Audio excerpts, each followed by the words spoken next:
আসসালামু আলাইকুম রহমতুল্লাহ। প্রিয় দর্শক কেমন আছেন? আশা করি ভালো আছেন। প্রিয় দর্শক, উর্দু ভাষায় জঙ্গলি মুক্তি পাচ্ছে পাকিস্তানে। চলুন বিস্তারিত জেনে নিই। প্রিয় দর্শক, পাকিস্তানে বাংলাদেশ ছবি মুক্তির প্রক্রিয়া নতুন নয়। এর আগেও বহু বাংলাদেশ ছবি দেশটিতে মুক্তি পায়। তবে সাম্প্রতিক সময় সাকিব খানের তুফান ও শরীফুল রাজের দেওয়ালের দেশ পাকিস্তানে মুক্তির মাধ্যমে সেই প্রক্রিয়াটা ফের সচল হয়।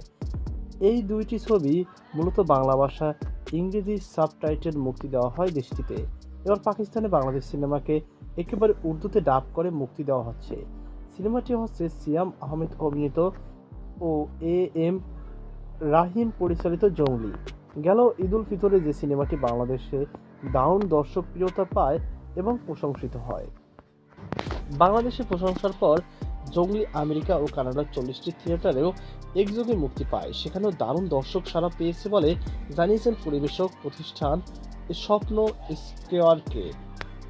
সিনেমাটি এখন দেশে বিদেশে তুমুলভাবে দর্শকদের সাড়া জোগাচ্ছে। সেই ধারাবাহিকতায় এবার জঙ্গলি মুক্তি পাচ্ছে পাকিস্তানে। দেশটিতে সিনেমাটি পরিবেশনা করবে লাহোর সিনে এন্টারটেনমেন্ট নামের একটি প্রতিষ্ঠান। সিনে এন্টারটেনমেন্ট এর কর্ণধার আসিফ চৌধুরী হোয়াটসঅ্যাপে বিষয়টি নিশ্চিত করেছেন। তিনি জানান, শীঘ্রই আমরা জঙ্গলি সিনেমাকে উর্দুতে ডাবিং করে পাকিস্তানে মুক্তি দিচ্ছি। আমাদের সঙ্গে বাংলাদেশের সিনেমাটির প্রযোজনা সংস্থার সঙ্গে সকল চুক্তি হয়ে গেছে। এখন সিনেমাটির উর্দু ডাব চলছে। এর মাধ্যমে প্রথম কোনো বাংলা সিনেমা উর্দুতে ডাব হয়ে পাকিস্তানে মুক্তি পাবে। জঙ্গলির নাম ভূমিকায় আছেন সিয়াম, পাখি চরিত্রে রয়েছেন শিশু শিল্পী নৈরিতা, সাথে রয়েছেন এই সময়ের জনপ্রিয় নায়িকা বুবলি, আছেন এক সময়ের জনপ্রিয় শিশুশিল্পী নায়িকা দিঘি। সিনেমাটির সঙ্গীত পরিচালনা করেছেন পিস মাহমুদ। জঙ্গলির গল্প লিখেছেন আজাদ খান, চিত্রনাট্য করেছেন যৌথভাবে মেহেদী হাসান মুন ও কলকাতার সুকৃতি সাহা। সিনেমাটি প্রযোজনা করেছেন টাইগার মিডিয়া।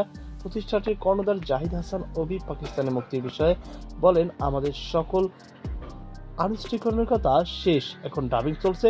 শীঘ্রই পাকিস্তানে মুক্তি পেতে যাচ্ছে দর্শকদের ভালোবাসার এই ছবি। তো প্রিয় দর্শক, এই ছিল আমাদের সর্বশেষ আপডেট। সকল বার্তা আজকে পর্যন্ত। আল্লাহ হাফেজ।